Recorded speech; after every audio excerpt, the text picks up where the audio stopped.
Free Gaza from Hamas. അതാണ് എൻ്റെ stand. ഗാസയിൽ നടക്കുന്നത് പലായനമല്ല, അത് വംശഹത്യയല്ലേ. ഓരോന്ന് പറയട്ടെ, 100% അല്ല. ഈ 65,000 പേരിൽ ഏതെങ്കിലും ഒരു ഹമാസ് പോരാളി മരിച്ചതായിട്ട് നിങ്ങൾ കേട്ടിട്ടുണ്ടോ? ഒരാളെ മാത്രം, ഇപ്പൊ ഇസ്രായേലിനെ മാത്രം അല്ല, ഗാസ ചെയ്തത് തെറ്റാണ്, ഹമാസ് ആണ് വിടേണ്ടതെന്ന് നിങ്ങൾക്ക് എങ്ങനെ ഇത്ര സിമ്പിൾ ആയിട്ട്? അവിടെ വംശഹത്യം നടക്കുന്നില്ല. വംശഹത്യം നടക്കാതിരിക്കാൻ ഇസ്രായേല് കെയർ എടുക്കുന്നത് കൊണ്ടാണ് ഇത്രയും സമയം പോകുന്നത്. 2021 ഒക്ടോബർ 7-ാം തീയതി അവിടെ ഒരു വംശഹത്യയാണ് കറക്റ്റായിട്ട് നടന്നത്. ഹമാസ് ഇസ്രായേൽ കയറി 1200 പേരെയാണ് കൊല്ലാക്കൊല ചെയ്തത്. ഒറ്റ ദിവസത്തെ കശാപ്പാണ്. ആ കശാപ്പിൽ കൊല്ലപ്പെട്ട കുട്ടികളുടെ എണ്ണം അറിയാം, റേപ്പ് ചെയ്യപ്പെട്ട സ്ത്രീകളുടെ എണ്ണം അറിയാം. ഒറ്റ ദിവസം കൊണ്ട് നടത്തിയ ഈ മനുഷ്യരെ ആരാണ് പിടിച്ചോണ്ട് വെച്ചിരിക്കുന്നത്? ഇസ്രായേലാണോ? മനുഷ്യരല്ലേ. ഞാൻ ഏത് ഭാഗത്താണ് നിൽക്കേണ്ടത്? ഞാൻ ഈ പറയുന്ന ബന്ദികളെ മോചിപ്പിക്കേണ്ട എന്ന് പറയുന്നത് നിങ്ങളുടെ ഭാഗത്ത് നിൽക്കുമോ? വംശഹത്യ എന്നൊക്കെ പറയുന്നത് യഥാർത്ഥത്തിൽ നടക്കുന്ന സ്ഥലങ്ങളുണ്ട്. You go to Yemen, you go to Sudan. എന്താണ് നമുക്കൊരു ഫ്രീ തിങ്കേഴ്സ് എന്ന നിലയിൽ? ഫ്രീ തിങ്കേഴ്സ് ഒരു തിങ്കേഴ്സും വേണ്ട. ഞാൻ അംഗീകരിക്കുന്ന ഒരേ ഒരു ഡിക്റ്റേറ്റർഷിപ്പ് എന്ന് പറയുന്നത് ഡിക്റ്റേറ്റർഷിപ്പ് ഓഫ് എവിഡൻസ് ആണ്. അപ്പോൾ തെളിവുകൾ അങ്ങോട്ടല്ല നയിക്കുന്നത്. ഞാൻ മാറും. തീവ്രവാദത്തിന് മതമാണ്. മതം എന്ന് പറയുമ്പം ആക്ച്വലി ഇന്ന് എന്നോടൊപ്പം ഉള്ളത് രവിചന്ദ്രൻ സി ആണ്. നമസ്കാരം. നമസ്കാരം. ആദ്യമേ തന്നെ ഞങ്ങളുടെ ചാനലിൽ ഇത്രയും വലിയൊരു ഗസ്റ്റിനെ കിട്ടിയത് ഞങ്ങൾക്ക് തന്നെ വലിയ സന്തോഷമാണ്. കാരണം ഞങ്ങൾ ഇത്രയും വലിയ ഇതിലേക്ക് കൈവച്ചിട്ടില്ല. സാധാരണക്കാരുടെ പ്രശ്നങ്ങളാണ് കൂടുതലും ഞാൻ ചെയ്യുന്ന സ്റ്റോറി. അപ്പോൾ അതിലേക്ക് നെക്സ്റ്റ് ലെവൽ എന്നുള്ള രീതിയിൽ തന്നെ കുറച്ച് എന്താ പറയുക, ആധികാരികമായി സംസാരിക്കുന്നവരുടെ മുന്നിലേക്ക് ഇരിക്കുമ്പോൾ അതിൻ്റേതായ ഒരു പതർച്ചയും കാര്യങ്ങളും എനിക്കുണ്ട്. അതൊക്കെ നമ്മുടെ ഈ ചർച്ചയിൽ രണ്ടുപേരും സംസാരിക്കുമ്പോൾ തന്നെ അത് മാറ്റപ്പെടും എന്ന് ഞാൻ വിചാരിക്കുന്നു.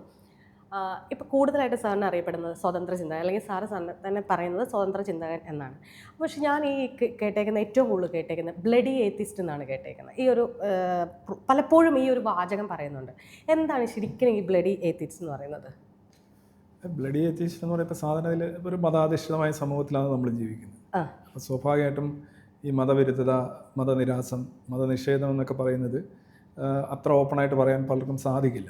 താല്പര്യമുള്ളവർക്ക് പോലും പറ്റില്ല. അപ്പം അതിൻ്റെ വിസിബിലിറ്റി വളരെ കുറവാണ്. ഇതിനോട് താല്പര്യമില്ലാത്തവരും ഇതൊക്കെ ഒരു പൊട്ടത്തരമാണെന്ന് അറിയുന്നവരും ഒത്തുപോകുന്നതായിട്ടാണ് നമ്മൾ കണ്ടത്. അതുമായിട്ട് ചേർന്ന് അത് കുടുംബത്തിൽ തൊട്ട് പൊതുസ്ഥലങ്ങളിൽ വരെ അവരങ്ങനെ അതുമായിട്ടൊരു രമ്യതപ്പെട്ടു പോകുന്നതായിട്ടാണ് കാണുന്നത്. അപ്പോൾ അവിടെ അങ്ങനെ വരുമ്പോൾ മതത്തിന് പകരം അല്ലെങ്കിൽ മതത്തിന് ഒരു ആൾട്ടർനേറ്റീവ് ആയിട്ടുള്ള ഒരു ഓപ്ഷൻ വേറെ ഇല്ല എന്നുള്ള ഒരു ധാരണയിലേക്ക് നമ്മൾ മാറുന്നുണ്ട്. അപ്പം അത് തകർക്കുക അല്ലെങ്കിൽ അതിനെ അട്ടിമറിക്കുക എന്നുള്ളത് നമ്മളുടെ ഒരു സമൂഹത്തിൻ്റെ അഡ്വാൻസ്മെൻറ്റിന് വളരെ പ്രധാനമാണ്. ഇപ്പോൾ നമ്മൾ ഫ്രഞ്ച് റവല്യൂഷൻ തൊട്ട് യൂറോപ്പിലൊക്കെ ഉണ്ടായിട്ടുള്ള എൻലൈറ്റൻമെൻറ്റ് മൂവ്മെൻറ്റ് തന്നെ നോക്കുകയാണെങ്കിൽ അത് മതത്തിനെതിരെയും മതം തീർക്കുന്ന ഒരു ഭാവന ലോകം അതിനെതിരെയുള്ള സമരം കൂടിയായിരുന്നു. അപ്പോൾ അതിനായിട്ട് വിസിബിളായിട്ട് കുറേ കാര്യങ്ങളുണ്ടാവണം, ദൃശ്യമാവണം. അപ്പോൾ ആ ദൃശ്യത എന്നുള്ളൊരു സംഗതി അതാണ് നമ്മളിപ്പം ഞാൻ ചില പറയും നിരീശ്വരവാദിയാണെന്ന്. നിരീശ്വരവാദി കമ്മ്യൂണിസ്റ്റുകാരനാണ്, മാനവികവാദിയാണ്, സെക്കുലറാണ്, അങ്ങനെ കുറേ ടാഗുകളൊക്കെ സോഫ്റ്റ്വെയർ ടാഗുകളൊക്കെ ഉപയോഗിക്കും. പക്ഷേ അങ്ങനെയൊന്നുമില്ല. എനിക്ക് മറ്റുള്ളവർ വിശ്വസിക്കുന്നതിൽ പ്രശ്നമില്ല. ഇങ്ങനെയൊക്കെയുള്ള കുറേ സംഗതികളിലൂടെ നമ്മളതങ്ങ് എന്താണ് ഡയല്യൂട്ട് ചെയ്ത് സംസാരിക്കുമ്പോൾ പക്ഷേ മതം എപ്പോഴും അഡ്രസ്സ് ചെയ്യുന്ന ഒരു നിരീശ്വരവാദിയാണ്. അപ്പോൾ ആ നിരീശ്വരവാദിയായിട്ട് നിൽക്കാൻ എതിർവശത്ത് ആളില്ലാത്തൊരു അവസ്ഥ വരുന്നുണ്ട്. ഇതിലുള്ള യുക്തിവാദിയാണ് എന്ന് പറയും. അപ്പോൾ അത് വേറെ ഏതൊരു സാധനമാണെന്ന് തോന്നുന്നു. അപ്പോൾ അങ്ങനെയുള്ളിടത്ത് നമ്മൾ ഒരിടത്ത് നിന്നുകൊണ്ട് നമ്മൾ വളരെ ഇതായിട്ട് പറയുകയാണ് ഐ എം എത്തിസ്റ്റ്. അത് ഒരു penny, not a penny less, not a penny more. അതാണ് ആ ബ്ലഡി എത്തിസ്റ്റ് എന്ന് പറഞ്ഞതിൻ്റെ അർത്ഥം. It's a kind of declaration.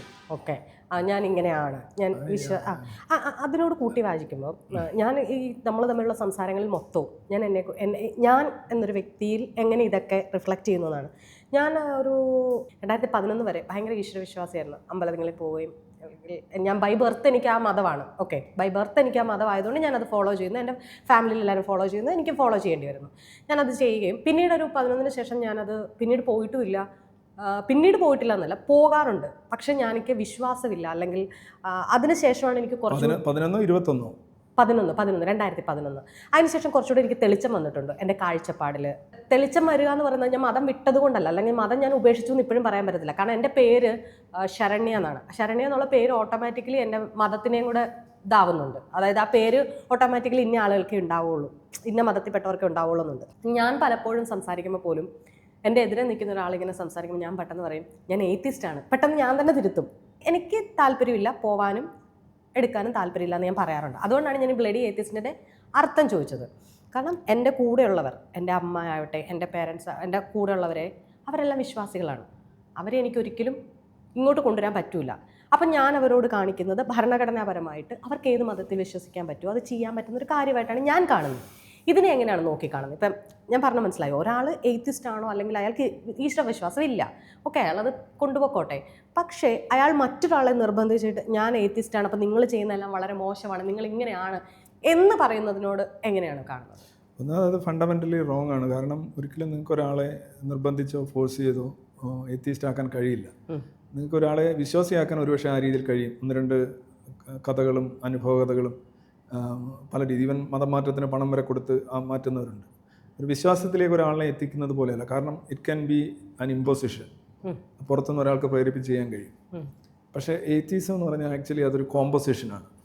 അവൻ ഒരു സ്വയം രചനയാണ്. നിങ്ങൾ തന്നെയാണ് നിങ്ങളുടെ മസ്തിഷ്കത്തിൽ ആ പ്രോഗ്രാം പുറത്ത് ഡിലീറ്റ് ചെയ്യുന്നതും അത് നിങ്ങൾ തന്നെയാണ്. നിങ്ങളല്ലാതെ അവിടെ വാദിയും പ്രതിയും ജഡ്ജി എല്ലാം നിങ്ങൾ തന്നെയാണ്. ഒരിക്കലും നിങ്ങൾക്ക് നിങ്ങളുടെ കുടുംബാംഗങ്ങളെയോ അല്ലെങ്കിൽ നിങ്ങളുടെ സുഹൃത്തുക്കളെയോ അല്ലെങ്കിൽ ആരെയെങ്കിലും അങ്ങനെ എത്തിസ്റ്റ് ആക്കാം എന്ന് ചിന്തിക്കുന്നതിൽ നിന്നാണ് ആ ഒരു റോങ് അസംഷൻ വരുന്നത്.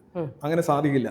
ആക്ച്വലി നമ്മളിപ്പോൾ ചെയ്യുന്നത് എന്താണെന്ന് വെച്ച് കഴിഞ്ഞാൽ we are creating a current of ideas, ഒരു ആശയ പരിസരം, വളരെ ശാസ്ത്രീയവും യുക്തിസവുമായിട്ടുള്ള കുറേ ആശയങ്ങൾ. ലൈക്ക് ഒരു സാരിക്കട തുടങ്ങുകയാണെങ്കിൽ നമുക്ക് ഇഷ്ടമുള്ള സാരി പോയി എടുക്കാം.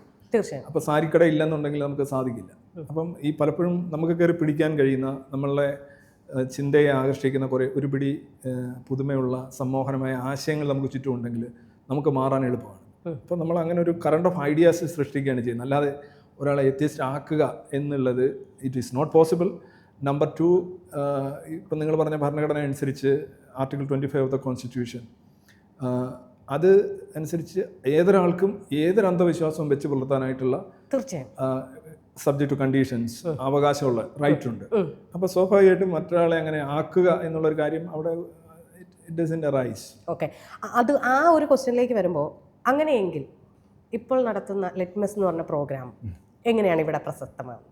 So we are creating a current of ideas. For example, the first one is a debate. Homeo കപടമോ, ഒരു ഡിബേറ്റ്, ഒരു ഹോമിയോപ്പതിക്കാരനും വിരുദ്ധനായിട്ട് രണ്ടുപേരും തമ്മിൽ സംവാദം നടത്തുകയാണ്. അവിടെ വരുന്നത് എന്താണ്? ആ വ്യക്തികൾ തമ്മിലുള്ള പോരാട്ടമല്ല, അവർ പ്രദാനം ചെയ്യുന്ന ആശയങ്ങൾ തമ്മിലുള്ള പോരാട്ടമാണ്. അപ്പോൾ ആശയങ്ങൾ രണ്ടു കൂട്ടരും പറയുന്നു. അവിടെ ഇരിക്കുന്ന ആളുകൾക്ക് അത് കേട്ടിട്ട് അവർക്ക് വേണ്ടത് ചൂസ് ചെയ്യാം, ചൂസ് ചെയ്യാതിരിക്കാം. They can witness. It's a clash of ideas. ഇത് ഞാൻ പറഞ്ഞ കറണ്ട് ഓഫ് ഐഡിയാസ്, ആശയങ്ങളുടെ ഒരു ധാര, ഒരു പരിസരം ഒരുക്കുക എന്നുള്ള ഒരു സാമൂഹിക പ്രവർത്തനം, അതാണ് നമ്മൾ ചെയ്യുന്നത്. ഇത് സെറിബ്രലാണ്, നോട്ട് ഫിസിക്കൽ. അപ്പോൾ രണ്ട് വ്യക്തികൾ തമ്മിലുള്ള ആശയവിനിമയത്തിൽ ശരിയോ തെറ്റോ ഒന്നുമില്ല, യുക്തികമായി വാദിക്കുകയാണ്. ഇതിൽ സയൻറ്റിഫിക്കൽ വെച്ചിട്ട് വാദിക്കുന്നു. രണ്ടുപേരുടെ വാദങ്ങൾ ഒന്നിച്ചൊരു മുറിയിൽ സമ്മേളിക്കുന്നു. അതിൽ നിന്ന് ഉരുത്തിരിഞ്ഞിട്ട് വേണ്ടവർക്ക് എടുക്കാം, വേണ്ടാത്തവർക്ക് എടുക്കണ്ട. ആ ഒരു രീതിയിലാണ് നമ്മൾ ഇങ്ങനെയാണ്. ഓക്കെ, അങ്ങനെയെങ്കിൽ നമ്മൾ ശ്രീ രവിചന്ദ്രൻ്റെ പ്രസംഗങ്ങൾ ഇതിനു മുന്നേ ഞാൻ കേട്ടിട്ടുണ്ട്. അല്ലെങ്കിൽ ഇതിനു മുന്നേ കേരളത്തിലെ 2011 ഏകദേശം നമുക്ക് രണ്ടുപേർക്കും ഉദയം ചെയ്തു വന്ന വർഷം, അതായത് ഞാൻ മതം വിട്ട വർഷം എന്നല്ല, ഞാൻ മതത്തിനോടെതിരെന്നല്ല, വിശ്വാസം പോയി, അത്രയേ ഉള്ളൂ. അത് പേഴ്സണൽ കാര്യങ്ങളാണ്, വിശ്വാസം പോയത്. പക്ഷേ പ്രസംഗങ്ങൾ തുടങ്ങുന്നത് 2011 എവിടെയൊക്കെ ഞാൻ പറഞ്ഞു കേട്ടിരുന്നതുകൊണ്ടാണ് പറയുന്നത്. ഈ പറയുന്ന പ്രസംഗങ്ങൾ കുറച്ച് ആളുകളെങ്കിലും ഇൻഫ്ലുവൻസ് ചെയ്യിക്കുമെന്ന് നമുക്കറിയത്തില്ലേ? കുറച്ച് ആളുകളെങ്കിലും നമുക്ക് തന്നെ അറിയാം, നമ്മളിത് സംസാരിക്കുന്നത് എന്തിനു വേണ്ടിയിട്ടാണ്? ഇൻഫ്ലുവൻസ് ചെയ്യാനാണ്. അങ്ങനെ സംസാരിക്കുമ്പോൾ നമ്മൾ എടുക്കേണ്ട പ്രിക്കോഷൻസ് എന്തൊക്കെയാണ്? നമ്മളൊരു കാര്യം സംസാരിക്കുന്നത്, ഇപ്പം നമ്മൾ പോലും ഈ ചർച്ചയിലിരിക്കുന്നു, അപ്പോൾ പോലും ഞാൻ ശ്രദ്ധിക്കേണ്ട കുറേ കാര്യങ്ങളുണ്ട്. എങ്ങനെ അഭിസംബോധന ചെയ്യണം, എങ്ങനെ എൻ്റെ മാനറിസം കീപ്പ് ചെയ്യണം എന്ന് വരെ ഞാൻ ചെയ്യുന്നുണ്ട്. അപ്പോൾ ഇത്രയും നടത്തിയ പ്രസംഗങ്ങളിൽ എന്താണ് നമ്മളൊരു കീപ്പ് ചെയ്യേണ്ട ഒരു കാര്യം? ഇതൊരു പൊതുജനത്തിലേക്ക് പോവുകയാണ്. ലൈക്ക് സിമ്പിളായിട്ട് പറഞ്ഞാൽ മഹാഭാരതത്തിൽ ഒരു അസ്ത്രം തൊടുക്കുക എന്ന് പറയും. ഒരു അസ്ത്രം തൊടുത്താൽ അത് 1000 പോകുന്ന ഒരാളുടെ അസ്ത്രം ഉണ്ടെന്നാണ് പറയുന്നത്. It's A myth. അത് 1000 അല്ല, അത് 10,000 അല്ല, നിങ്ങളുടെ കാര്യത്തിൽ അത് ലക്ഷങ്ങളാണ്. അപ്പോൾ ഈ ലക്ഷങ്ങളിൽ ഈ അമ്പിൽ പുരട്ടുന്നത് എന്താണ്? ഈ അമ്പിൽ പുരട്ടിവിടുന്നത് എന്താണ്? എസൻസ് ഗ്ലോബൽ ഒക്കെ മുന്നോട്ട് വെക്കുന്ന ഒരു സാമൂഹ്യ വീക്ഷണം, അതായത് മത ഇടങ്ങൾ കൂടുതൽ മതേതരമാക്കുക, മതേതര ഇടങ്ങൾ കൂടുതൽ മതരഹിതമാക്കുക, മതരഹിത ഇടങ്ങൾ കൂടുതൽ മാനവികമാക്കുക എന്നുള്ളതാണ്. അപ്പം നമ്മളതിനെ പറയുന്നത് എന്താണ്? ഫാക്റ്റ്, എവിഡൻസ്, ഇത് വിട്ടൊരു കളിയില്ല. അപ്പം ആളുകളിൽ ഇപ്പോൾ ഇൻഫ്ലുവൻസിൻ്റെ കാര്യം, നമ്മളെപ്പോഴും ഒരു കാര്യം നിങ്ങൾ സ്വീകരിക്കുന്നതിന് മാനദണ്ഡമായിട്ട് എടുക്കേണ്ടത് തെളിവും വസ്തുതയുമാണ് എന്ന് പറയുന്നത്. വസ്തുതാപരമായി ശരിയാണെങ്കിൽ, തെളിവുള്ളതാണെങ്കിൽ അത് സാധുവാണ്. അത് സയൻസിൻ്റെ ഒരു രീതിശാസ്ത്രമാണ്. ഡിക്റ്റേറ്റർഷിപ്പ് ഓഫ് എവിഡൻസ് എന്നാണ്. ഞാൻ ഒരു ഡിക്റ്റേറ്റർഷിപ്പ് അംഗീകരിക്കുന്ന ആളല്ല.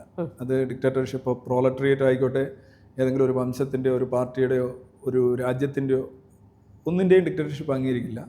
ഞാൻ അംഗീകരിക്കുന്ന ഒരേ ഒരു ഡിക്റ്റേറ്റർഷിപ്പ് എന്ന് പറയുന്നത് ഡിക്റ്റേറ്റർഷിപ്പ് ഓഫ് എവിഡൻസ് ആണ്. തെളിവിൻ്റെ സമഗ്രാധിപത്യം. തെളിവ് ഇപ്പോൾ ഉദാഹരണമായിട്ട് ഞാനൊരു വ്യൂ പോയിന്റിൽ നിൽക്കുകയാണ്, അപ്പോൾ തെളിവുകൾ അങ്ങോട്ടല്ല നയിക്കുന്നത്, ഞാൻ മാറും, ഞാനാണ് മാറേണ്ടത്. ഈ ഒരു ചിന്താ രീതിയാണ് നമ്മൾ ഇത്. അത് ആളുകളിലേക്ക് പറയുമ്പോൾ നമ്മൾ ഈ കാര്യങ്ങൾ പറയും, ആളുകൾ അതെല്ലാവരും അതേപോലെ എടുക്കുമെന്ന് ചോദിച്ചു കഴിഞ്ഞാൽ ഇറ്റ് ഡിപ്പെൻസ്. പക്ഷേ നമ്മളുടെ ഭാവം ശരിയാക്കി വിടുക, അത്രേ ഉള്ളൂ. ഓക്കെ. അപ്പോൾ ഞാൻ ഈ പറഞ്ഞ പോലെ നിങ്ങൾ എന്ത് പുരട്ടിയാണ് അമ്പ് വിടുന്നത്, അല്ലെങ്കിൽ ആളുകൾ മാറുന്നു എന്ന് പറയുന്നു. എപ്പോഴെങ്കിലും ഇവർ പറയുന്നത് കേട്ടിട്ട് എനിക്കത് കുറച്ചുകൂടെ ഒന്ന് നന്നാക്കാമായിരുന്നു, അല്ലെങ്കിൽ ഒരു ഓഡിയൻസ്, നമുക്ക് ഓഡിയൻസും ഉണ്ടല്ലോ, നമ്മൾ സംവാദം നടത്തുമ്പോൾ നമുക്ക് ഓഡിയൻസ് ഉണ്ടാകും, അവരുടെ ചോദ്യങ്ങളുണ്ടാകും, അവരുടെ ചോദ്യങ്ങളിൽ നിന്നുള്ള ഉത്തരങ്ങൾ അയ്യോ ഞാൻ പറഞ്ഞത് ശരിയല്ല, അല്ലെങ്കിൽ ഞാൻ പറഞ്ഞത് ഇപ്പോൾ എവിഡൻസ് ഓക്കെ, നമ്മൾ ഇപ്പം അതിന് തന്നെ ഞാൻ പറയാം, ഡാവിഞ്ചി കോഡ് ഇന്നും ഓരോരുത്തരും വ്യാഖ്യാനം ചെയ്തുകൊണ്ടിരിക്കുന്നുള്ളൂ. അതിനകത്ത് നിന്ന് ഓരോ കോഡ് കണ്ടുപിടിച്ചുകൊണ്ടിരിക്കുന്നുള്ളൂ പുസ്തകത്തിൽ നിന്ന്. അതായത് നമ്മളൊരു പുസ്തകം തന്നെ പലരും പല വീക്ഷണത്തിലിരുന്ന് പല കവിതകളും പല രീതിയിലാണ് വ്യാഖ്യാനം ചെയ്യപ്പെടുന്നത്. അത് എനിക്കിഷ്ടമുള്ള രീതിയിലാണ് ഞാൻ വ്യാഖ്യാനം ചെയ്യുന്നത് എന്നുള്ള പോലെ. അപ്പോൾ അവർ പറയുകയാണ് അങ്ങനെയല്ല, അത് ഇങ്ങനെയാണെന്ന് പറഞ്ഞാൽ എപ്പോഴെങ്കിലും തിരുത്തുകയോ അല്ലെങ്കിൽ നെക്സ്റ്റ് ടൈം അത് തിരുത്തി എവിടെയെങ്കിലും സംസാരിക്കേണ്ടതായിട്ട് വന്നിട്ടുണ്ടോ? ഞാൻ പറഞ്ഞല്ലോ, ഈ എത്തിസം ആക്ച്വലി ഒരു ഇൻസൈഡ് ജോബാണ്. അതായത് ഇറ്റ്സ് നോട്ട് ഇൻഫ്ലുവൻസ് എന്ന് പറയുന്ന ഒരു ഇൻഫ്ലുവൻസ് ചെയ്യുന്നുണ്ട്. നമ്മളിപ്പോൾ ഇൻഫ്ലുവൻസ് ചെയ്യുന്നുണ്ട്. ഇവിടെ ഇരിക്കുന്ന അവനിപ്പം ഇരുന്ന് ചുമച്ചാൽ പോലും നമ്മളുടെ പരിപാടി ഇൻഫ്ലുവൻസ് ചെയ്യുന്നുണ്ട്. So we are influenced by each and everything. Sunlight, ഇതിനകത്ത് ടെമ്പറേച്ചർ, ഇൻഫ്ലുവൻസ് എന്ന് പറയുന്ന സാധനം എപ്പോഴും നടക്കുന്നുണ്ട്. ജീവനുള്ളവ മറ്റുള്ളവയെ ഇൻഫ്ലുവൻസ് ചെയ്യും. That's one of the quality of living organisms. പക്ഷേ അറ്റ് ദ സെയിം ടൈം ഈ തിരുത്തൽ അല്ലെങ്കിൽ വഴിമാറി ഒഴുകൽ എന്നൊക്കെ പറയുന്നത് ഞാൻ ഓൾറെഡി പറഞ്ഞു കഴിഞ്ഞു. തെളിവുകൾ നയിക്കട്ടെ എന്നാണ് ലിറ്റ്മസിൻ്റെ അടിസ്ഥാന ഒരു മോട്ടോ തന്നെ, ലെറ്റ് എവിഡൻസ് ലീഡ് എന്നുള്ളതാണ്. അത് തന്നെയാണ് ഞാൻ ചോദിക്കുന്നത്. തെളിവുകൾ പലപ്പോഴും പല പരീക്ഷണങ്ങളും നമ്മൾ ഇന്ന് കാണുന്ന പരീക്ഷണങ്ങൾ, ഇന്ന പേപ്പർ ഇറങ്ങിക്കഴിഞ്ഞാൽ കുറച്ച് നാൾ കഴിയുമ്പോൾ അതല്ലാതെ കുറച്ചുകൂടെ അപ്ഡേഷൻ ഉണ്ട്. ഇപ്പം നമ്മുടെ ഫോൺ തന്നെ നമ്മൾ ഇറങ്ങിയ അതിൽ തന്നെയാണ് നമുക്ക് കിട്ടിയേക്കുന്നത്. അപ്ഡേഷൻസ് പലതില്ലേ, പല രീതിയിൽ ഇങ്ങനെ ഫീച്ചേഴ്സ് ഇറങ്ങിക്കൊണ്ടിരിക്കുകയല്ലേ, അവർ അപ്ഡേറ്റ് ചെയ്യുന്നില്ലേ? നിങ്ങൾ അങ്ങനെ അപ്ഡേറ്റ് ചെയ്യുന്നുണ്ട് അല്ലെങ്കിൽ തിരുത്താൻ? അതായത് തെളിവ് ഓൾറെഡി ഇത് പ്രൂവൺ ആണെന്ന് പറയുന്നുണ്ട്. തെളിവുകളുടെ അടിസ്ഥാനത്തിൽ അല്ലെങ്കിൽ ഈ പറയുന്ന എന്താ പറയുക, ശാസ്ത്രീയപരമായ തെളിവുകളുടെ ആ പേപ്പറിനെ khണ്ഡിച്ചുകൊണ്ട് ചിലപ്പോൾ നെക്സ്റ്റ് പേപ്പർ വരും. മനസ്സിലാവുന്നുണ്ടോ? അതിങ്ങനെ നിരന്തരം ഇങ്ങനെ കണ്ടുപിടുത്തം നടന്നുകൊണ്ടിരിക്കുക. ഞാൻ എയ്ത്തിസ്റ്റിൻ്റെ കാര്യത്തിൽ മാത്രമല്ല ചോദിക്കുന്നത്, അല്ലെങ്കിൽ മൊത്തത്തിൽ ഈ സമൂഹത്തിൽ മൊത്തത്തിൽ ഇങ്ങനെ എല്ലാ ദിവസവും ഇങ്ങനെ പ്രോസസ്സ് നടന്നുകൊണ്ടേയിരിക്കുക. സിമ്പിളായിട്ട് പറഞ്ഞാൽ നമ്മുടെ സ്കിൻ പൊഴിയുന്നത് പോലെ എല്ലാ ദിവസവും ഓരോരോ പ്രോസസ്സ് ഇങ്ങനെ നടന്നുകൊണ്ടിരിക്കുന്നുണ്ട്. അപ്പോൾ നമ്മൾ തന്നെ ഇന്നലെ പറഞ്ഞതായിരിക്കത്തില്ല നാളെ പറയേണ്ടി വരുന്നത്. എന്ത് ചെയ്യണം? അതിൽ കുറച്ചുകൂടെ അപ്ഗ്രേഷൻ ഉണ്ടാകും.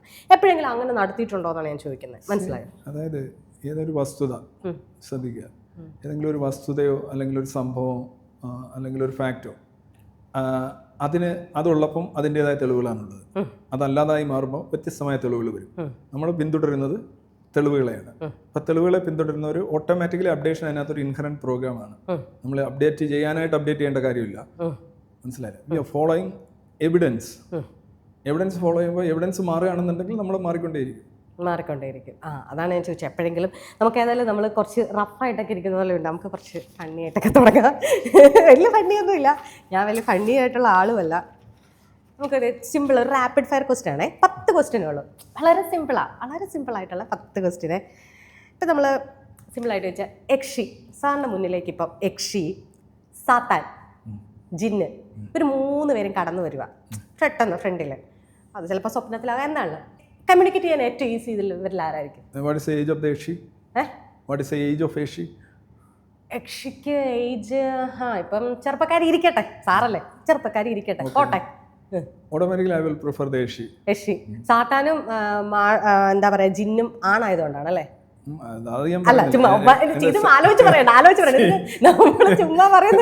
ഞാൻ ഉത്തരം പറഞ്ഞു. നിങ്ങൾ എന്റെ സെക്ഷുവാലിറ്റിയെ കുറിച്ചോ അല്ലെ ജെൻഡറിനെ കുറിച്ചോ ഒന്നും ചോദിക്കണ്ടല്ലോ.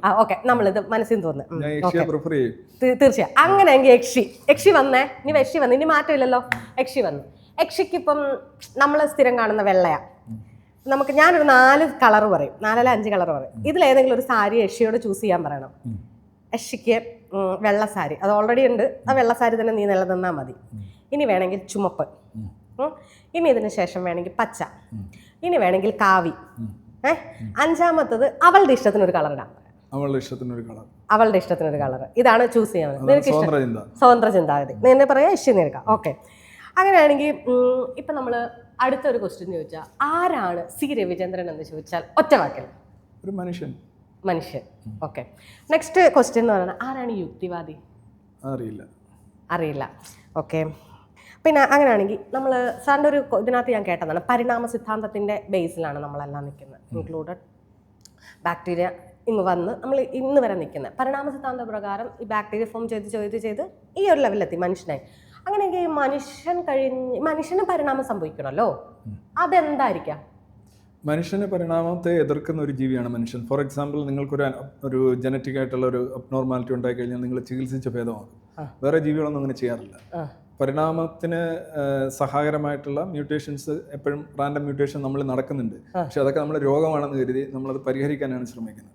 അല്ലാതെ തന്നെ മനുഷ്യന് ഒരുപാട് പരിണാമങ്ങൾ ഇപ്പം തന്നെ ലിവിങ് ആയിട്ട് തന്നെ ചില ഇന്തോനേഷ്യൻ ദ്വീപുകളിൽ ചില ഈ സമുദ്രത്തിനടിയിൽ പോയി കക്കയൊക്കെ ഉൾപ്പെടെ സാധനങ്ങൾ വാരുന്നവർ 15 മുതൽ 20 മിനിറ്റ് വരെ ശ്വാസം ഇല്ലാതെ തന്നെ മുങ്ങാറുണ്ട്. ഒരു മിനിറ്റ് പോലും നമുക്ക് സാധിക്കില്ല. അത് അവരുടെ കൂടുതൽ ഈ റെഡ് ബ്ലഡ് കോർപ്പസൽസ് സപ്ലൈ ചെയ്യാനായിട്ടുള്ള അവരുടെ മജ്ജയുടെ കഴിവ് ജനറ്റിക്കായിട്ട് വർദ്ധിക്കുന്നതുകൊണ്ടാണ്. അപ്പോൾ അതൊരു പരിണാമമാണ്. അതൊരു ഓരോരോ അവയവങ്ങളിലുള്ള മാറ്റങ്ങൾ പോലും സൂക്ഷ്മ പരിണാമമാണ്. അത് മനുഷ്യൻ സംഭവിക്കുന്നുണ്ട്. അല്ലെ ആസ് എ ഹോൾ അത് മില്യൺസ് ഓഫ് ഇയേഴ്സ് കൊണ്ട് സംഭവിക്കുന്ന ഒരു കാര്യമാണ്. അങ്ങനെ അഥവാ എന്തെങ്കിലും ഉണ്ടായാൽ തന്നെ നമ്മളപ്പോൾ അതിനെ ഒബ്ജക്റ്റ് ചെയ്തുകൊണ്ടിരിക്കുകയാണ്. നമ്മൾ ചികിത്സിക്കുന്നു. ഒരു ഓർഗനിസം ചികിത്സിക്കാറില്ല. ബേസിക്കലി നമ്മൾ ചികിത്സിക്കാറില്ല. ചിലർ പറയും ഇപ്പോൾ പൂച്ച. എന്നാലും ഞാൻ ചോദിക്കുന്നത് ചികിത്സയൊക്കെ കഴിഞ്ഞാൽ ലാസ്റ്റ് അല്ലാതെ തന്നെ നമ്മൾ ഉദാഹരണമായിട്ട് പല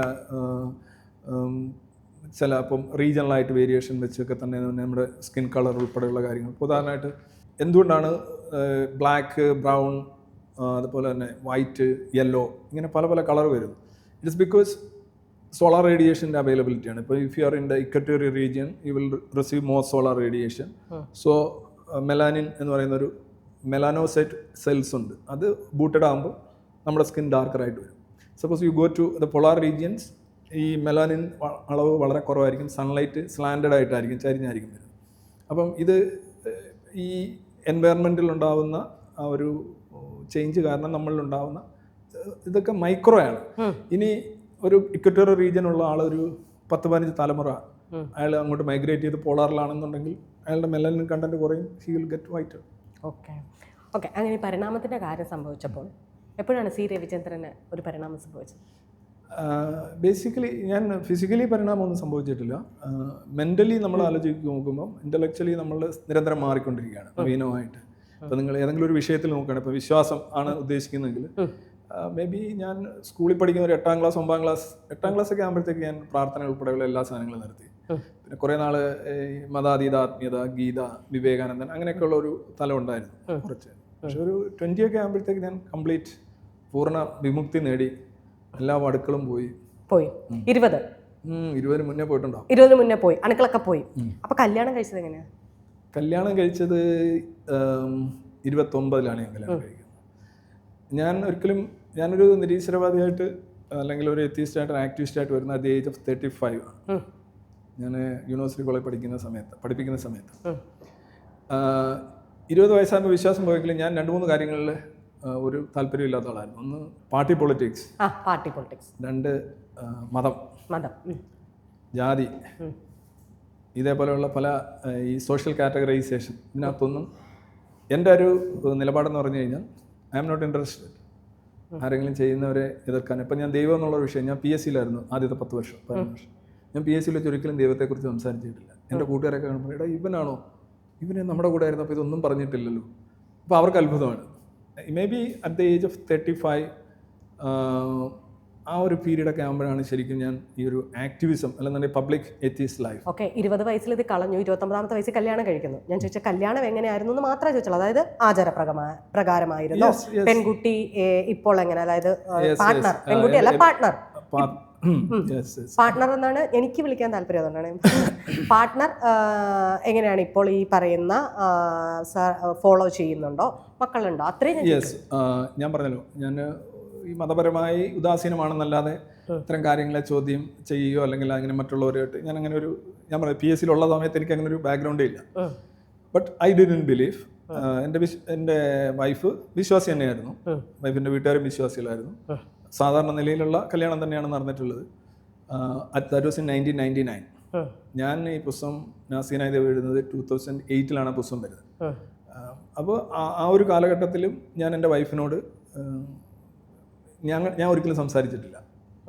2 വർഷം കഴിയുമ്പോഴാണ് അവൾ 2-2.5 വർഷം കഴിയുമ്പോഴാണ് എന്താണ് ഇതൊന്നും വിശ്വസിക്കാത്ത, എന്താണ് കാരണം എന്നോട് പറയുന്നു. She started a dialogue. Until then ഞാനൊന്നും പറഞ്ഞിട്ടില്ല. ഞാനത് ബേസിക്കലി ഇത്തരം കാര്യങ്ങൾ മതാചാരപ്രകാരം നടത്തുമ്പോൾ ഓട്ടോമാറ്റിക്കലി അമ്പലത്തിലോ അല്ലെങ്കിൽ ഒരു ഹോളിലായിരുന്നു താലി കെട്ടണം.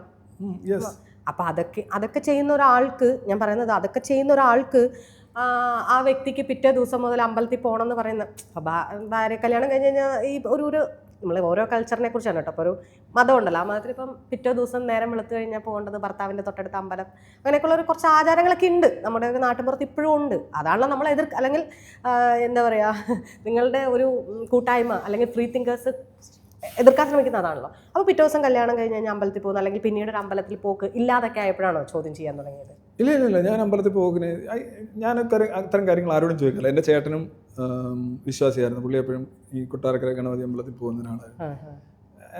I never ever discuss these matters with my elder brother. വൈഫുമായിട്ട് സംസാരിച്ചിട്ടില്ല, എൻ്റെ കുട്ടികളുമായിട്ട് സംസാരിച്ചിട്ടില്ല. അവളുടെ ഈ മാറ്റം എന്ന് പറയുന്നത് അതൊരു, ഞാൻ പറയില്ല, ഇൻസൈഡ് ജോബാണ്. അവളോട് തന്നെ ചോദിക്കുന്ന ചോദ്യങ്ങൾ, അവൾ കണ്ടെത്തുന്ന മാറ്റങ്ങളെല്ലാം അവളുടേത് മാത്രമാണ്. എനിക്ക് അതിനകത്ത് എന്തെങ്കിലും റോൾ ഉണ്ടോ എന്ന് ചോദിച്ചു കഴിഞ്ഞാൽ ആളുകൾ പറയുമായിരിക്കും നിങ്ങളിങ്ങനെയൊക്കെ പുറത്തൊക്കെ പറയുകയും പുസ്തകം എഴുതിയൊക്കെ ചെയ്യുന്നുണ്ട്, അത് വായിച്ചും കേട്ടും ഒക്കെ ആയിരിക്കും. മേ ബി ഇൻഫ്ലുവൻസ് ഉണ്ടായിരിക്കും. പക്ഷേ ഐ നെവർ അവളോട് ഇങ്ങനെ ആകണം, അങ്ങനെ ആകണം, ഇതാണ് നല്ലത് എന്നുള്ള രീതിയിൽ സംസാരിച്ചിട്ടില്ല.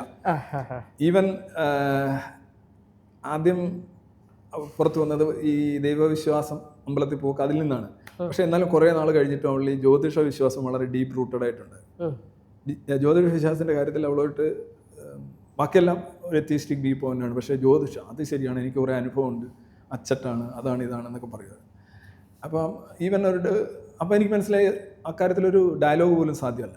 ഈ വിശ്വാസത്തിന് അങ്ങനെ ഒരു പ്രശ്നമുണ്ട്, ഇങ്ങനെയുള്ളൊരു സംഗതിയാണ്. തീർച്ചയായും. അപ്പോൾ ആക്ച്വലി അവളുമായിട്ടൊരു സംവാദം എന്നുള്ള നിലയിൽ ഒരു ഭാവനയിൽ കണ്ടുകൊണ്ടാണ് ഞാൻ ശരിക്കും ഈ പകിട 13 എന്നുള്ള ജ്യോതിഷ ഭീകരതയുടെ മറുപുറം എന്നുള്ള പുസ്തകം DC ബുക്സറൊക്കെ ഞാൻ ആക്ച്വലി ഇവള് ഒന്ന് സമ്മതിക്കുന്നില്ല, എന്തൊക്കെയായിരിക്കും ഇവള് ചോദിക്കാൻ ഇടയുള്ള ചോദ്യങ്ങൾ എന്നുള്ള രീതിയിൽ ഭാവനയിൽ കണ്ടുകൊണ്ടാണ് ആ പുസ്തകം തന്നെ എഴുതിയത്. നമുക്ക് അടുത്ത റാപ്പിഡ് ഫയറിൽ 2 ക്വസ്റ്റ്യനുകളുണ്ട്.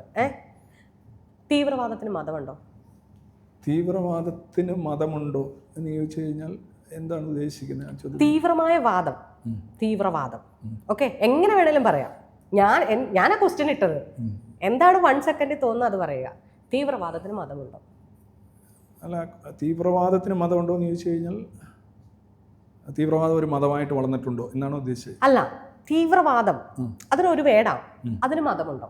തീവ്രവാദം നടത്താൻ മതമുണ്ടോ? തീവ്രവാദത്തിന് മതമുണ്ടോ?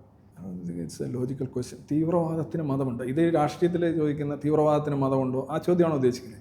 ഇവിടെ ഈ മത തീവ്രവാദത്തിൽ അങ്ങനെയല്ല ഞാൻ ഉദ്ദേശിക്കുന്നത്. വളരെ, അതായത് ഇത് കേൾക്കുമ്പോൾ ഒരു മനസ്സിൽ ഇപ്പൊ ഇത്രയും ക്വസ്റ്റ്യൻ പോയല്ലോ, അതായത് രാഷ്ട്രീയക്കാർ ചോദിക്കുന്ന പോലെയാണോ, അങ്ങനെയാണോ?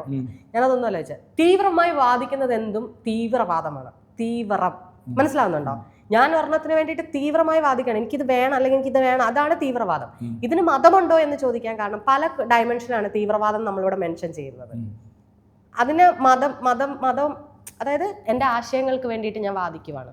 അതിൽ എൻ്റെ ആശയം എന്ന് പറയുന്നത് എന്തായിരിക്കാം? നിരീശ്വരവാദമായിരിക്കാം. അതും തീവ്രമായ ഒരു വാദമാണ്. മനസ്സിലാവുന്നുണ്ടോ? അതിന് മതമുണ്ടോ എന്നാണ് ഞാൻ ചോദിച്ചത്. തീവ്രം എന്ന് പറയുമ്പോൾ it can be passionate, it can be deadly, it can be. ഇപ്പോൾ നിങ്ങൾ തീവ്രമായിട്ട് വാദിക്കുന്നു പറയുമ്പോൾ നിങ്ങളുടെ വാദത്തിലുള്ള കൺവിക്ഷൻ കാരണം നിങ്ങൾ ഇതാണ് ശരിയെന്ന് പറഞ്ഞ് വാദിക്കാം, അത് വാദമാണ്. മറ്റു ചിലത് അങ്ങനെ ആയിരിക്കില്ല. നിങ്ങൾ വാദിക്കുന്ന ആ വാദം ശരിയാണ്, അതിനെതിരെ നിൽക്കുന്നവർക്കെതിരെ നിങ്ങൾ നീങ്ങുന്ന, ഫിസിക്കലായിട്ടും ഫിനാൻഷ്യലായിട്ടും ഒക്കെ നീങ്ങുന്ന ഒരു രീതിയുണ്ട്. ഇപ്പോൾ തീവ്രവാദം എന്ന് പറയുമ്പം അവനവൻ്റെ ധാരണകളും അതിൽ ഉദാഹരണമായിട്ട് എന്നോട് ഇത് ഒരു ചോദ്യം ഞാൻ ഒന്നുകൂടെ മറ്റൊരു രീതിയിൽ ഫ്രെയിം ചെയ്താൽ, ഫണ്ടമെൻ്റലിസം. ഇപ്പോൾ എന്നോട് നിങ്ങൾ ചോദിക്കുകയാണെങ്കിൽ are you an atheist fundamentalist എന്നോട് ചോദിക്കുകയാണെങ്കിൽ ഞാൻ പറയും യെസ് എന്ന് പറയും. Because fundamentalism is right if the fundamentals are right. ഇപ്പോൾ എത്തീസത്തിൻ്റെ ഫണ്ടമെൻ്റലിസം എന്താണ്? അതായത് we are all coming from Africa, okay, homo sapiens, തെളിവധിഷ്ഠിതം, മാനവികം, എവിഡൻസ് ബേസ്ഡ്. ഇതിൻ്റെ ബേസിക് ആയിട്ടുള്ള പ്രിമിസസ് എല്ലാം ശരിയാണ്. അപ്പോൾ അതുകൊണ്ട് ഒരു ഫണ്ടമെൻ്റൽ എത്തീസ് ഫണ്ടമെൻ്റൽ എന്ന് പറയുന്നതിൽ എനിക്ക് ബുദ്ധിമുട്ടില്ല. അതാണോ നിങ്ങൾ തീവ്രമായിട്ട് ഉദ്ദേശിക്കുന്നതെങ്കിൽ? അല്ല, മനസ്സിൽ തോന്നുന്നത് എന്താണോ, തീവ്രമായ വാദത്തിന് മതമുണ്ടോ ഇല്ല, നമുക്ക് ഒറ്റ ഞാനിപ്പോൾ കൂളായിട്ടിരുന്നല്ലേ സംസാരിക്കുന്നത്. അല്ല, നമ്മൾ കേൾക്കുമ്പോൾ ഇപ്പൊ ഒരു ഇത്രയും ഡയമെൻഷൻ പോയില്ലേ, അപ്പൊ അതിലേതെങ്കിലും ഇല്ലാന്നോ ഉണ്ടോന്നോ അങ്ങനെ എന്താണോ മനസ്സിൽ തോന്നുന്നു പറഞ്ഞത്. ഇപ്പം രണ്ടാമത്തെ ടൈം മതമാണ്. മതം എന്ന് പറയുമ്പം ആക്ച്വലി ഓർഗനൈസ്ഡ് റിലീജിയൻ ഉണ്ട്, ഒരു അഭിപ്രായത്തിന് മതം എന്ന് പറയും.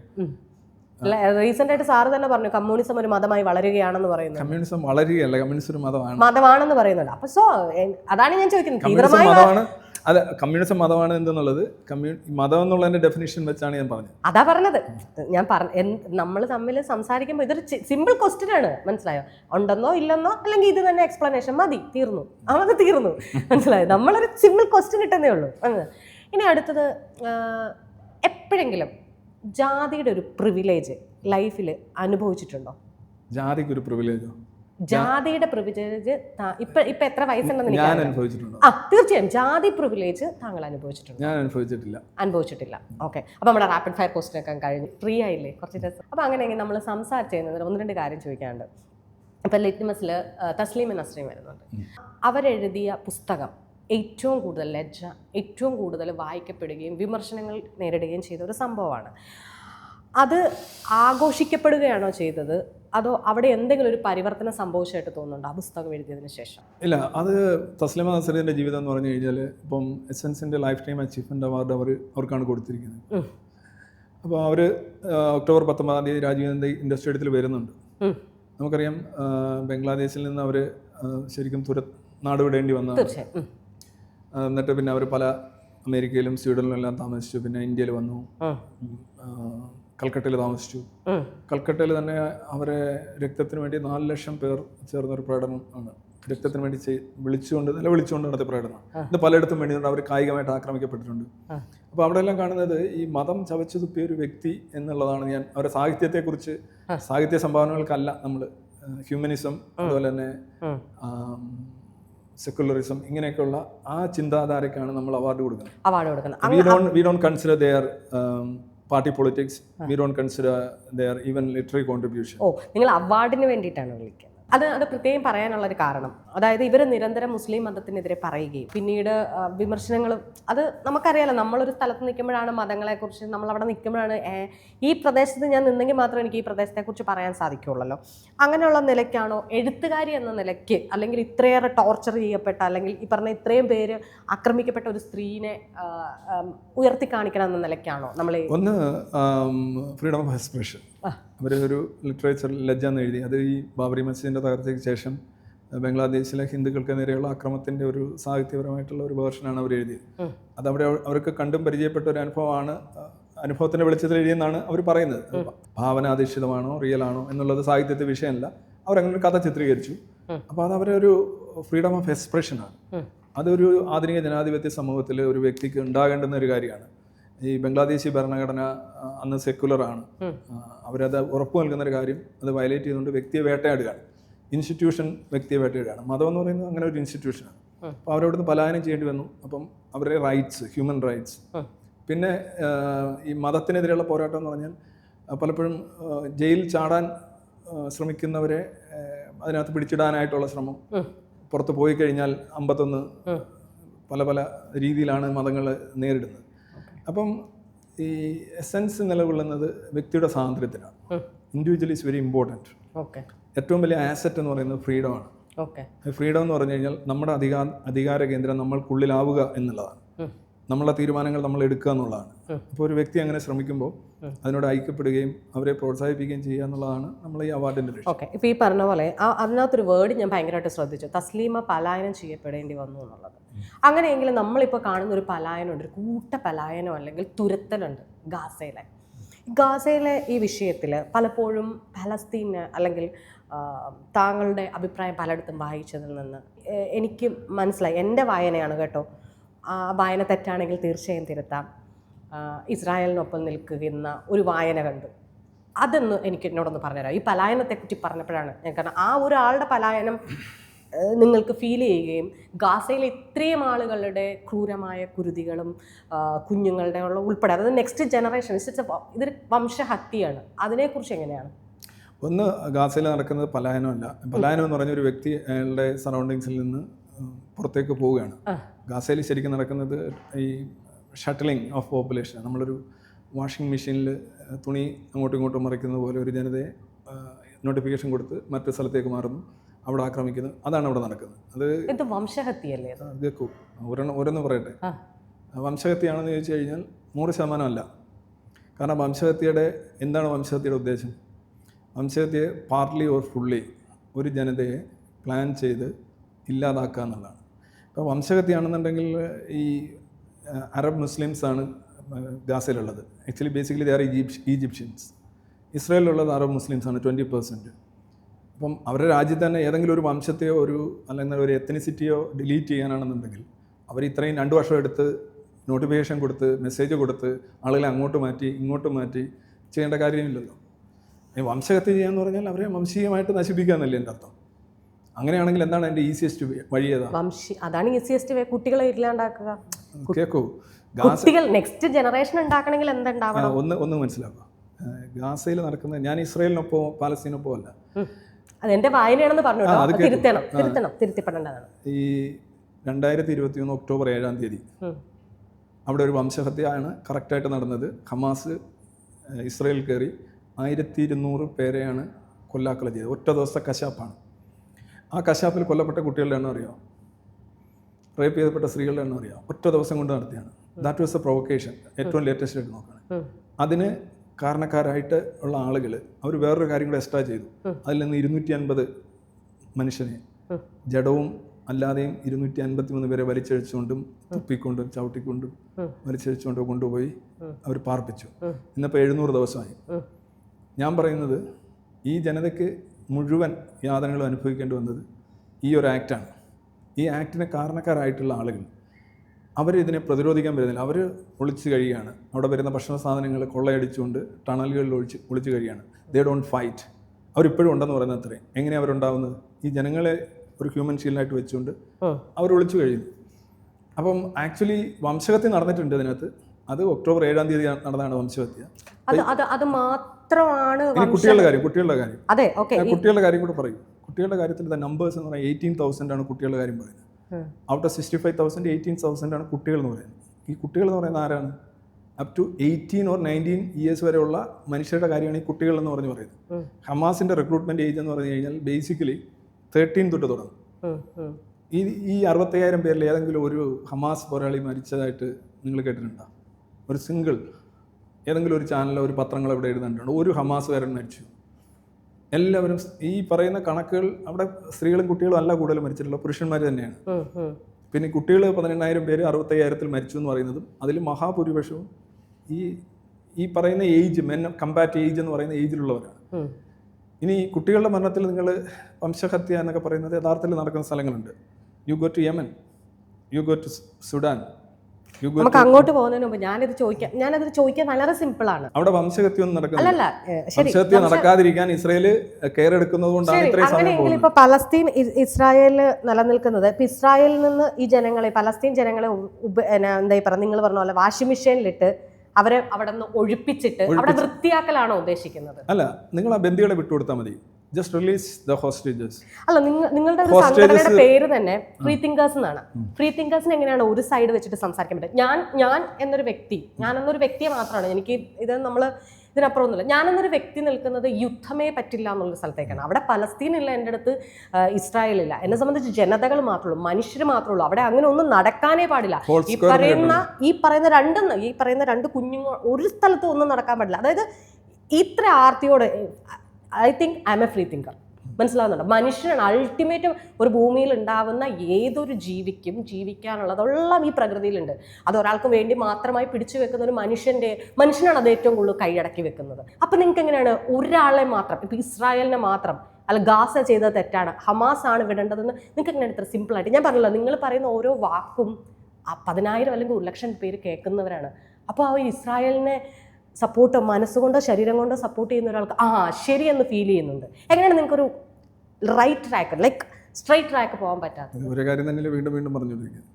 ആര്, ഞാനാണോ? You ask one question, then you are recycling the question again. അല്ല, ഞാൻ പറയിച്ചത് Okay. നമുക്ക് ഇങ്ങനെയല്ലേ പറയാൻ പറ്റുള്ളൂ. ഇസ്രായേലിനെ സപ്പോർട്ട് ചെയ്യുന്നത് എന്താണെന്നുള്ളതാണ് ചോദ്യം അല്ലേ? ഇപ്പൊ നമ്മൾ 5 മിനിറ്റ് ചോദിച്ച ഒറ്റ ചോദ്യം ഇതാണ്. ഇസ്രായേലിനെ അല്ല, ഇപ്പോഴും പറഞ്ഞു വെക്കുമ്പോഴും എനിക്ക് ഇസ്രായേലിനാണെന്നാണ് പറഞ്ഞു വെക്കുന്നത്. അതെങ്ങനെയാണ് നിങ്ങൾക്ക് സാധിക്കുന്നതെന്നാണ് ഞാൻ ചോദിക്കുന്നത്. നിങ്ങളൊരു ഫ്രീ തിങ്കേഴ്സ് ഫോറത്തിൽ സ്വതന്ത്ര ചിന്താഗതി. Saranya, ask question and complete the question. Okay. Because you are asking the same question. അതാണ് എനിക്ക് ആ ആൻസർ കിട്ടിയില്ല. ഒന്ന് ഞാൻ ആദ്യം പറഞ്ഞു, ഇപ്പൊ പിന്നെ യുദ്ധമേ ഉണ്ടാകണ്ട എന്നാണ് എൻ്റെ അഭിപ്രായം. ഹോൾ സ്ക്വയർ, ഞാൻ എൻ്റെ മേളൊരു സ്ക്വയർ ഇട്ടിരിക്കുകയാണ്. അപ്പോൾ നിങ്ങൾ പറഞ്ഞതിൻ്റെ സ്ക്വയറാണ് എൻ്റെ അഭിപ്രായം. ഓക്കെ, തീർന്നല്ലോ. മനുഷ്യൻ മാത്രമാണ് എൻ്റെ മുന്നിലുള്ളത്. അത് നിങ്ങൾ പറഞ്ഞതിൻ്റെ സ്ക്വയറാണ് എൻ്റെ. വെച്ചാൽ നിങ്ങൾ എങ്ങനെ പറഞ്ഞു അതിൻ്റെ സ്ക്വയർ ഞാൻ അങ്ങ് ഇടുക. ചുമ്മാ ഞാൻ വായ്ത്താളം അടിച്ചാൽ മതിയല്ലോ, ഞാൻ ചെയ്തു. 2, ഇസ്രയേലിൻ്റെ പക്ഷമാണോ എന്നല്ല ചോദിച്ചത്. അന്ന് അവിടെ നടന്ന വംശഹത്യ ആർക്കെതിരെയാണ് നടന്നത്? ആർക്കെതിരെയാണ് അത് നടന്നത്? മനുഷ്യർക്കെതിരെ. ആ മനുഷ്യരെയാണ് പിടിച്ചോണ്ട് വെച്ചിരിക്കുന്നത്. ആരാണ് പിടിച്ചോണ്ട് വെച്ചിരിക്കുന്നത്? ഇപ്പോഴും അതിനെക്കുറിച്ചാണ് സംസാരിക്കുന്നത്. ഞാൻ പറയുന്നത് ഇസ്രായേൽ പലസ്തീൻ വിടൂ, 2 മനുഷ്യന്മാരുടെ അവരോട്. ഈ മനുഷ്യരെ ആരാണ് പിടിച്ചോണ്ട് വെച്ചിരിക്കുന്നത്? അതും ഒരു കൂട്ടം മനുഷ്യരല്ലേ? അതും ഒരു കൂട്ടം മനുഷ്യരല്ലേ? എന്താണ് നമുക്കൊരു ഫ്രീ തിങ്കേഴ്സ് എന്ന നിലയിൽ? ഒരു തിങ്കേഴ്സും വേണ്ട. 1200 പേരെ കശാപ്പ് ചെയ്തു. ബാക്കി വരുന്ന ഈ ജനങ്ങളെ ബന്ദികളായിട്ട് പിടിച്ചുകൊണ്ട് വെച്ചിരിക്കുന്നു. അതിനകത്ത് കൊച്ചുകുട്ടികളുണ്ട്. 1.5 വയസ്സ് പ്രായമുള്ള കുട്ടികളുണ്ടായിരുന്നു, 3 വയസ്സ് പ്രായമുള്ള കുട്ടികളുണ്ടായിരുന്നു, ക്യാൻസർ പേഷ്യൻസ് ഉണ്ടായിരുന്നു, ഹോളോകോസ്റ്റ് സർവൈവേഴ്സ് ഉണ്ടായിരുന്നു, മരിച്ച ജഡങ്ങൾ വലിച്ചഴിച്ചുകൊണ്ട് പോയിട്ടുണ്ട്, നിങ്ങളുടെ പ്രായത്തിലുള്ള സ്ത്രീകളെ റേപ്പ് ചെയ്ത് കൊണ്ടുപോയിട്ടുണ്ട്. ഇവരെ തിരിച്ചുവിടുക എന്ന് പറയുന്നത് മനുഷ്യന്റെ ഭാഗത്തിൽപ്പെടുന്ന ഒരു ആശയമല്ലേ? ആണല്ലോ. അതും വെച്ചിട്ട് തന്നെയാണ് ഞാൻ പറഞ്ഞത്. ഈ ഒരു ന്യൂസ് അല്ലാണ്ട് ഇപ്പറേ വശത്തെ ന്യൂസുകളും കൂടെ പറയൂ. ന്യൂസ് വരട്ടെ. ഈ പറയുന്നത് ഇസ്രായേൽ വശം, ഈ പാലസ്തീൻ വശത്തെ ന്യൂസും കൂടെ പറയൂ. ഇത് പറയൂ. പാലസ്തീൻ വിഷയത്ത് ഈ ഇസ്രായേലും പാലസ്തീൻ തന്നെയാണ്. Israel is Palestine, Jordan is Palestine. അല്ല, പാലസ്തീൻ എന്ന് പറഞ്ഞൊരു രാജ്യവും അങ്ങനെ ഒരു സംഗതിയൊന്നും ഇല്ല. അപ്പോൾ ഈ ആളുകളെ പിടിച്ചുകൊണ്ട് വെച്ചിരിക്കുന്നു. അവരെ മുഴുവൻ വിട്ടുകൊടുത്തതിന് ശേഷം ഇസ്രായേൽ അവിടെ സൈനികമായിട്ട് തുടരുകയാണെങ്കിൽ ഐ വിൽ ഒപ്പോസിറ്റ്. ഇവരുടെ ദൗത്യം എന്താണ്? സ്വന്തം രാജ്യത്ത് വന്ന് ഇത്രയും പേരെ കൊന്നിട്ട് ഇത്രയും പേരെ അവമാനിച്ച് വലിച്ചഴിച്ചുകൊണ്ട് പോയ ബന്ദികളെ തിരിച്ചെടുക്കാനായിട്ടാണ് ഇസ്രായേലിന്റെ സൈന്യം അവിടെ ചെന്നിട്ടുള്ളത്. ആ സൈന്യം അവിടെ ചെല്ലുമ്പോൾ അർബൻ വാർഫെയർ ആണ് അവിടെ നടക്കുന്നത്. അർബൻ വാർഫെയർ എന്ന് പറഞ്ഞാൽ എന്താണ്? ഇവർ പുറത്തു വരുന്നില്ല. ഇവർ ഇതിൻ്റെ കൂടെ ഹോസ്പിറ്റലിലും സ്കൂളിലും UN കേന്ദ്രങ്ങളിലും എല്ലാ മർമ്മപ്രധാനമായ കേന്ദ്രങ്ങളിലും ഭക്ഷണം വിതരണം ചെയ്യുന്നിടത്ത് എല്ലാം തന്നെ ഇവർ ഒളിച്ചിരിക്കുകയാണ്. They don't use a uniform. Press എന്നും പറഞ്ഞൊരു യൂണിഫോമായിട്ട് വരും. അവരൊന്ന് പ്രസ് ചെയ്യും. ചിലപ്പം ഈ ഇവർ ചെല്ലുന്നവർ പിന്നെ അവരുടെ കാര്യം കേൾക്കാണ്ടാവില്ല. അപ്പം ഈ രീതിയിലുള്ളൊരു വാർഫെയർ നടത്തുമ്പം ഈ പാലിൽ നിന്ന് വെള്ളം വേർതിരിക്കുന്ന ഒരു അവധാനതയോടുകൂടി ആ ജനതയെ പരമാവധി അവർക്ക് കാഷ്വാലിറ്റി ഒഴിവാക്കിയിട്ട് ഈ ഭീകരന്മാരെ പിടിക്കുക, അല്ലെന്നുണ്ടെങ്കിൽ അവരിൽ നിന്ന് ബന്ദികളെ മോചിപ്പിക്കുക എന്നുള്ള കാര്യമല്ലേ അവർ ചെയ്യുന്നത്. ഏതൊരു ഡിഫൻസ് ഫോഴ്സും അതല്ലേ ചെയ്യുള്ളൂ. ഇതിനകത്ത് ഞാൻ ഏത് ഭാഗത്താണ് നിൽക്കേണ്ടത്?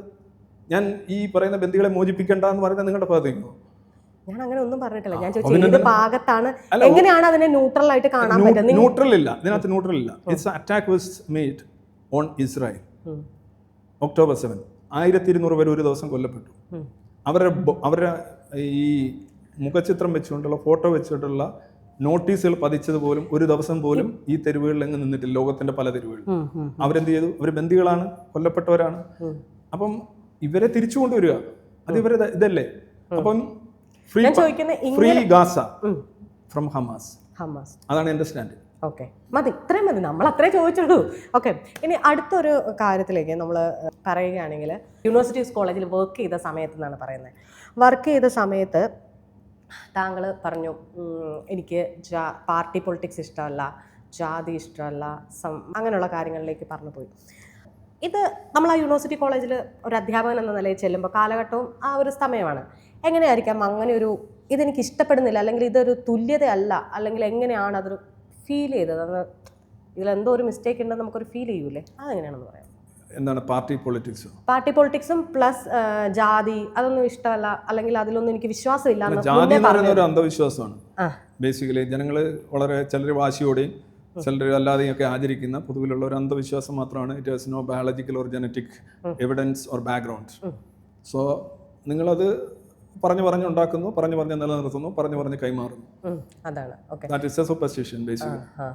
അപ്പോൾ ഈ അടുത്തിടെ ഒരു ചർച്ചയിൽ താങ്കൾ തന്നെ പറഞ്ഞിരുന്നു, ജാതി സംവരണം നിർത്തലാക്കണം എന്ന് പറഞ്ഞു. അങ്ങനെ അത് പറഞ്ഞത് എന്തെങ്കിലും പഠനത്തിൻ്റെ അടിസ്ഥാനത്തിലാണോ, തെളിവിൻ്റെ അടിസ്ഥാനത്തിലാണോ? കാരണം നിങ്ങൾ തെളിവുകൾ നയിക്കുന്ന ഇതിലാണല്ലോ പോകുന്നത്. എന്ത് തെളിവ്, എന്ത് പഠനം എന്നൊന്ന് പറയാമോ? ജാതി സംവരണം എന്ന് പറയുന്നത് ഒരാൾ എവിടെ ജനിച്ചു, അയാളുടെ ജനനത്തിൻ്റെ അടിസ്ഥാനത്തിലേക്ക് പ്രിവിലേജുകളോ എന്തെങ്കിലും പ്രത്യേക സംവരണങ്ങളോ അല്ലെന്നുണ്ടെങ്കിൽ അയാൾക്ക് എന്തെങ്കിലും നിരാകരണങ്ങളോ ശിക്ഷകളോ എക്സ്ക്ലൂഷനോ ചെയ്യുന്നതാണ്. ഇത് മനുഷ്യനോട് ചെയ്യുന്നത് അനീതിയാണ്, അത് ജനാധിപത്യ വിരുദ്ധമാണ്. ലോകത്തൊരു മനുഷ്യരോടും അതായത് you have to believe in equality in status and power. നമ്മൾ തമ്മിൽ വ്യക്തിപരമായിട്ട് തുല്യ അവസരങ്ങളുള്ള ഇന്ത്യൻ ഭരണഘടന പറയുന്നുണ്ട് ഓപ്പർച്യൂണിറ്റി ഈക്വാലിറ്റി. അതായത് ഈക്വാലിറ്റി ഇൻ ഓപ്പർച്യൂണിറ്റീസ് എന്നാണ് പറയുന്നത്. അവസരങ്ങളുടെ സമത്വം നമുക്കുണ്ടായിരിക്കണം. ആ തുല്യതയാണ് നമുക്ക് ഇത്. അവിടെയാണ് പറയുന്നത് നിങ്ങൾ ഇന്നടത്താണ് ജനിച്ചതാണ്. ഇപ്പോൾ പണ്ട് ഉന്നത ബ്രാഹ്മിൻസിന് അല്ലെന്നുണ്ടെങ്കിൽ നമ്പൂതിരിമാർ, ഇപ്പോൾ കേരളത്തിൽ തന്നെ എടുക്കുകയാണെങ്കിൽ അവർക്ക് ഒരു സവിശേഷമായിട്ടുള്ള പ്രിവിലേജും അവർക്ക് സവിശേഷമായിട്ടുള്ള ആക്സെപ്റ്റൻസും ഉണ്ടായിരുന്നു. ആക്ച്വലി അങ്ങനെ ഒരു സംഗതി ഇല്ല. ഈ ആളുകൾ കൊടുക്കുന്നു, അല്ലെങ്കിൽ അവരത് എടുക്കുന്നു, അതങ്ങനെ കണ്ടിന്യൂ ചെയ്ത് പോകുന്നു. അപ്പോൾ തട്ടുകൾ ഉണ്ടാകുന്നു, തരംതിരിവുകൾ ഉണ്ടാകുന്നു. അത് റീസൈക്കിൾ ചെയ്ത് വേറെ രീതിയിൽ കൊണ്ടുവരിക എന്ന് പറഞ്ഞു കഴിഞ്ഞാൽ ഈ റിവേഴ്സ് റേസിസം എന്ന് പറയുന്നത് റേസിസമാണ്, റിവേഴ്സ് കാസ്റ്റിസം എന്ന് പറയുന്നത് കാസ്റ്റിസമാണ്. മനുഷ്യരെ നിങ്ങളുടെ എവിടെ ജനിച്ചു എന്നുള്ളത് ആകരുത് നിങ്ങളെ സ്വീകരിക്കാനോ നിരാകരിക്കാനോ ഉള്ള ഒരു മാനദണ്ഡം. നിങ്ങൾ എന്താണ് എന്നുള്ളതായിരിക്കും. മനസ്സിലായോ? ജാതി സംവരണം എന്ന് പറഞ്ഞു കഴിഞ്ഞാൽ നിങ്ങൾ എവിടെ ജനിച്ചു എന്നുള്ള അടിസ്ഥാനത്തിൽ നിങ്ങൾക്ക് ഒന്നുകിൽ സ്വീകരണം കിട്ടുന്നു, അല്ലെങ്കിൽ ഇമ്മ്യൂണിറ്റി കിട്ടുന്നു, അല്ലെങ്കിൽ തിരസ്കരണം കിട്ടുന്നു. ഇത് അനീതിയാണ്, മനുഷ്യത്വ വിരുദ്ധമാണ് എന്നുള്ളതാണ് ഞാൻ പറഞ്ഞത്. ഓക്കെ, നമുക്ക് അതിലേക്ക് കുറച്ചുകൂടി ഡീറ്റെയിൽ ആയിട്ട് വരാം. അങ്ങനെ പറയുമ്പോൾ ഈ ജാതി സംവരണം എന്ന് പറഞ്ഞാൽ ഞാൻ ഇപ്പോഴും ചോദിച്ചായിരുന്നു എന്തെങ്കിലും പഠനത്തിന്റെ അടിസ്ഥാനത്തിലുണ്ടോ, എന്തെങ്കിലും ഇപ്പോൾ സ്റ്റാറ്റിസ്റ്റിക്സ് ഉണ്ടോ, തെളിവുകളുണ്ടോ എന്നാണ് ചോദിച്ചേക്കുന്നത്. അതിന് എനിക്ക് മറുപടി കിട്ടിയിട്ടില്ല. അതിലേക്ക് വരാം. എവിടുത്തെ റിസർവേഷനാണ് തെളിവ് വേണ്ടത്? അല്ല, ഞാൻ റിസർവേഷൻ ഞാൻ ചോദിച്ചത് ജാതി സംവരണം നിർത്തലാക്കണമെങ്കിൽ അത് നമ്മൾ ഒരാളെ ഒരു സ്റ്റേജിൽ പബ്ലിക്കായിട്ട് അല്ലെങ്കിൽ ഒരു പ്രസംഗത്തിൽ അല്ലെങ്കിൽ ഇങ്ങനെ ഇരിക്കുന്ന ഒരു സംവാദത്തിൽ പോലും പറയണമെങ്കിൽ ഇപ്പുറത്തുനിന്ന് ഒരു ഇത് നിർത്തലാക്കാൻ ഇതാണ് കാരണം എന്നുള്ള ഒരു സ്റ്റഡി, അതിന് ഏറ്റവും വലിയൊരു സ്റ്റഡി ഉണ്ട് ഈ കേരളത്തിൽ. അതായത് രണ്ട് കാര്യങ്ങൾ. ഒന്ന്, ഇത് തുടങ്ങാനേ പാടില്ല, ഇത് അനീതിയാണ്, മനുഷ്യത്വ വിരുദ്ധമാണ്, ജനാധിപത്യ വിരുദ്ധമാണ്, തുടങ്ങാനേ പാടില്ല.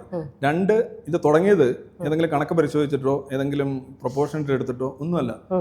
ഇത് ആദ്യം വരുന്ന എന്നാ 51-ലൊന്നുമല്ല, അതിന് മുന്നേ ഇന്ത്യയിൽ ജാതി സംവരണം സംബന്ധിച്ചുള്ള ഈ സ്പെഷ്യൽ അല്ല ഞാൻ പറഞ്ഞത് ഭരണഘടനയിലെ കാര്യമാണ്. തിരുവിതാംകൂറിൽ തന്നെ 1936 മുതലുണ്ട്.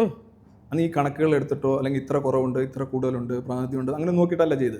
ഈ മണ്ഡൽ കമ്മീഷന്റെ കണക്ക് തന്നെ എത്രയാണ്? 1980-കളിലാണ് നടപ്പിലാക്കുന്നത്. എടുത്ത കണക്ക് 35-ലെ കണക്കാണ്. 50 വർഷത്തിന് മുമ്പുള്ള കണക്കെടുത്തുകൊണ്ടാണ്. അതും ഇപ്പോൾ തന്നെ ഉദാഹരണമായിട്ട് ഞാൻ ചോദിക്കാം. ഈ കണക്കുണ്ടോ പഠനമുണ്ടോ എന്ന് ചോദിച്ചാൽ ഏറ്റവും വലിയ ജോക്കാണ് ഇതിനകത്ത്. ഈ റിസർവേഷന്റെ കാര്യത്തിൽ ഇപ്പോൾ എത്ര ഒ ബി സി ഉണ്ട്? അറൌണ്ട് 6000 ഒ ബി സി ഉണ്ട്. 1950-കളിലോ 1000-ൽ താഴെയാണ്. ഇപ്പോൾ എസ് സി എസ് ടി എന്ന് പറയുന്ന ഒരു കാസ്റ്റേ ഇല്ല, അതൊരു കളക്ഷനാണ്. അതിനകത്ത് ഇപ്പോൾ 1500 ഒരു പട്ടികയിൽ ഉൾപ്പെടുത്താണ്. അതൊരു പ്രൊട്ടക്ട് ചെയ്യേണ്ട പട്ടികയിൽ ഉൾപ്പെടുത്തേണ്ട ജനവിഭാഗങ്ങളാണ്.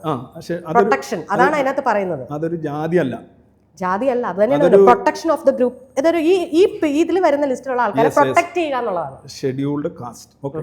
ഷെഡ്യൂൾഡ് ട്രൈബ് എന്ന് പറയുന്നത് ഒരു ജാതികളുടെ ഒരു കൺഗ്ലോമറേഷനാണ്. ഈ കേരളത്തിൽ തന്നെ ഞാൻ PSC ജോലി ചെയ്തിട്ടുണ്ട്. ഏതാണ്ട് 55 ജാതികളുണ്ട്. അപ്പോൾ ഈ ജാതികളിലെ നിങ്ങളിപ്പോൾ റിസർവേഷനെ കണക്കെടുക്കുകയാണെന്നുണ്ടെങ്കിൽ ഈ ജാതികളിൽ ഒരു 10 ജാതികൾ മേലിൽ വരുന്ന ഒരു 10 ജാതികൾക്കല്ലാതെ ജോലിയോ അല്ലെങ്കിൽ എന്തെങ്കിലും അവസരമോ കിട്ടുന്നത് വളരെ വളരെ അപൂർവമാണ്. They are in the category, they are in the collection. But നിങ്ങൾ ഈ പറഞ്ഞ സ്റ്റാറ്റിക്സിന്റെ കാര്യം പറഞ്ഞാണ്. കണക്കെടുത്തല്ല തുടങ്ങിയത്, കണക്കെടുത്തുകൊണ്ടല്ല നിലനിർത്തുന്നത്, മുന്നോട്ട് പോകുന്നത് കണക്കെടുത്തുകൊണ്ടല്ല. It's not backed by any statistics.